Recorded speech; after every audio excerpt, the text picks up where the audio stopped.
सूरत अल-लहब के अंदर 3 अल्फाजों पर आप गलत तरीके से इन 3 अल्फाजों को पढ़ते हैं, एक जगह पे वक्फ आप गलत तरीके से करते हैं। ये आपने मुझे लगता है कि पहले नहीं सुना होगा। अगर सुना होगा तो आपने कोशिश भी की होगी प्रैक्टिस करने की, ठीक पढ़ने की, लेकिन आप नहीं पढ़ पाएंगे, नहीं पढ़ सके होंगे। आज इस वीडियो के अंदर ये तीनों गलतियां जो है वो क्लियर हो जाएंगी। आप ये चंद मिनट की वीडियो देखें, मैं गारंटी देता हूं कि दोबारा अगर आपने जिस तरीके से मैंने बताया वैसे ही प्रैक्टिस कर ली, पढ़ लिया, तो ये गलतियां आपको दोबारा नहीं आएंगी, आपके जहन में बैठ जाएंगी। इनको पढ़ना कैसे है? ये 3 अल्फाज हैं, तवज्जो से आपने सुनना है। बिस्मिल्लाहिर्रहमानिर्रहीम, अस्सलामु अलैकुम वरहमतुल्लाहि वबरकातुहू, सल्लल्लाहु तआला अला मुहम्मद सल्लल्लाहु अलैहि व आलिहि वसल्लम। सूरतुल लहब के अंदर ये 3 अल्फाज ऐसे हैं जो आप पहले अगर गलत पढ़ते हैं, गलत तरीके से पढ़ते हैं, किसी ने आज तक आप लोगों को नहीं बताया, तो ये वीडियो देखें, मुकम्मल वीडियो देखें, आपको तीनों गलतियां ख़त्म हो जाएंगी। प्रैक्टिस करें और जहाँ पे प्रॉब्लम होती है आप मुझसे व्हाट्सएप पे मैसेज करके पूछें, तस्वीर बना के भेजें। पहले ये सुने, आपके वहम गुमान में भी नहीं होगी कि ये गलतियां हमने शायद पहली दफ़ा सुनी है।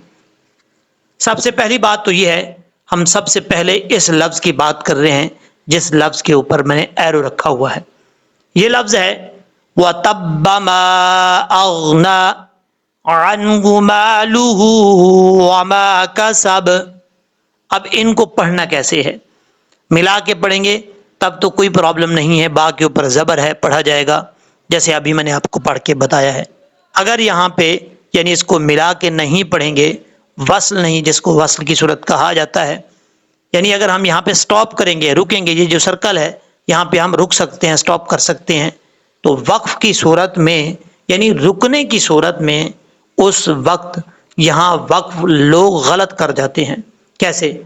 अब लोग गलत यहाँ से पढ़ते हैं तो कैसे यहाँ पे रुकते हैं, स्टॉप करते हैं, अभी लहबी वतब वतब वतब, इतनी बड़ी गलती कर जाते हैं और थोड़ी देर के लिए सोचते भी नहीं कि हमने सही पढ़ा है या गलत पढ़ा है।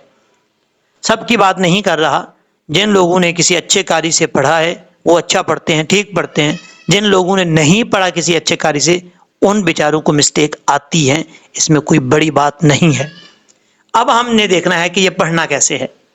बा के ऊपर शब्द है, हिजे कर लेते हैं, वाउ जबर वा, ता बाद बर तब, व तब बाद बर बा, व तब। इस तरीके से जब पढ़ेंगे, जब हम यहाँ पे रुकेंगे, स्टॉप करेंगे, तो बा को इसके वक्फ करते हुए इसकी हाफ हालत शद की पढ़ी जाएगी। ये जो बा के ऊपर शद है, इस शद की हाफ हालत पढ़ी जाएगी। जब हाफ हालत पढ़ेंगे यानी आधी हालत जब पढ़ेंगे, इसकी आधा हिस्सा पढ़ेंगे, तो फिर इसको किस तरीके से पढ़ा जाएगा?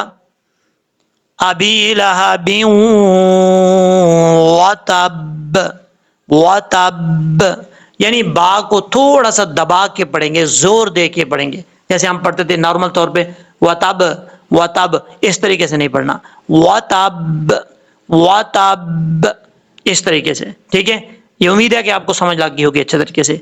अब हम चलते हैं दूसरी गलती की तरफ। जो दूसरी गलती करते हैं लोग, वो क्या है? पहली गलती तो आपको मैंने बता दी, अब दूसरी गलती जो करते हैं वो यहाँ पर देखें। ये पहली हा जो है भारी साउंड के साथ पढ़ी जाती है और इसके बाद जो हा है ये हा बारीक पढ़ी जाती है। ये हा जब पढ़ते हैं तो इसका साउंड आता है, जब तक ये साउंड नहीं निकलेगा, आवाज नहीं आएगी, उस वक्त तक ये हा सही तरीके से नहीं पढ़ा जाएगा अपने मखरज से।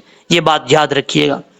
अब ये जो हा है, वम्राअतुहू के बाद, ता के बाद जो हा है, ये हा भारी साउंड के साथ पढ़ा जाएगा और ये उस हल्क से अदा होता है जिस हल्क का ताल्लुक सीने की तरफ है। इस सीने की तरफ है इसका ताल्लुक, इसलिए इसको भारी साउंड के साथ पढ़ेंगे, हू, इस तरीके से। अब हमने करना क्या है? दोनों को मखरज से तो निकाल लिया, ये जब मखरज से निकाल लेंगे, सबसे बड़ी बात यह है कि इनको अलग अलग करके पढ़ना है। बाज़ औक़ात लोग पढ़ते हैं वम्राअतुहू हम्मा, वम्राअतुहू हम्मालतल, ये बहुत बड़ी गलती है, बहुत बड़ी मिस्टेक कर जाते हैं।